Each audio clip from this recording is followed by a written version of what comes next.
We are backstage at UFC Fight Night. Listen, 3 days notice. 3 days notice, Marcus Mcghee, and it's only fitting. I heard the walkout music. It was something along the lines of, you better watch your back, there's a maniac. You get the rear naked choke sub, you take the back. It almost seems too perfect, doesn't it? Yeah, it absolutely does, right? Especially because I'm a knockout artist. So to come into UFC, walk out to that song, and then still get the rear naked choke, nuts, surreal, right? I mean, what a hell of a debut. I mean, he's standing beside me right now. This guy's not even sweating.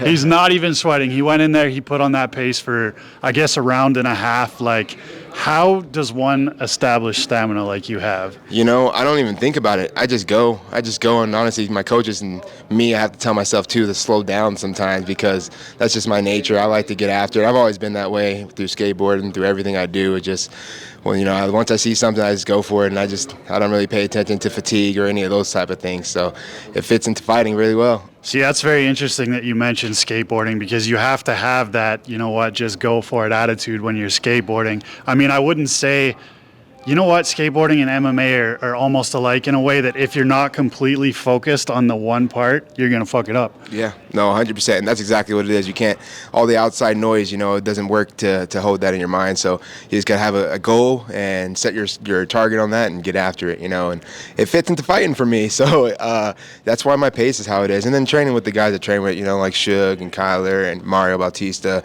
I don't get a day to go in the gym and be a little bit lax. Every single time I step in, I'm going with killers. So it's like, better step my game up, you know. That's what I was going to say because, I mean, the majority of the MMA world is just going to be discovering you, other than the people that were seeing you obviously on the regional circuit.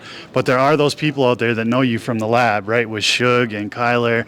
I mean, how big of a part do these guys play in your everyday camp? Like, you get to go in there and you get to train with top UFC guys, so they already knew how good you were going to be once you made it here. So how much does that help you on the daily? It's huge. It's huge. And I think people don't really look at that because all their rounds, all their cage rounds for all their UFC fights, I'm right there. You know, I don't say no to any cage rounds with them, regardless of how I feel on those days. And the same likewise from them to me.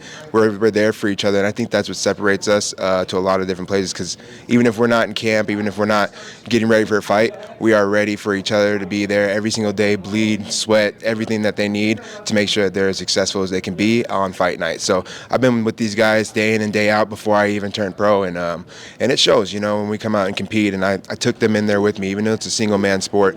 I take my team in there with me every time. Listen, if I had 50 G's in my pocket, I'd give it to you right now. But I mean, 3 days notice, if you do end up getting a bonus tonight, how crazy would that be? Oh man, that come full circle, right? You know, I feel like, you know, I think I earned it, but you never know. You know, honestly, this is already surreal enough for me. So just to be a UFC fighter, to come in here on 3 days notice, finish a guy who's a black belt by a choke, you know, that already is good enough for me. But if we can get to 50,000, my kids could use a couple of extra clothes, you know, maybe some backpacks, maybe a trip to you know, Tahiti, you know, it's a couple of different things like that. So yeah, if you put it out there, I'll take it. Hey, absolutely. And listen, you know guy's got a good heart when he's already talking about spending his 50 G's on somebody else. So Marcus Mcghee, like I said, for the people that might not know you, that are going to be watching this for the first time, take the mic, brother. Introduce yourself and let the people know what we're going to see in the future. I'm Marcus the Maniac Mcghee. You can definitely see me highlighting, knocking out guys in the future. That's my goal every time. I like to strike. I like to put on shows. Also, you can go check out my podcast, Punches and Pints, on YouTube.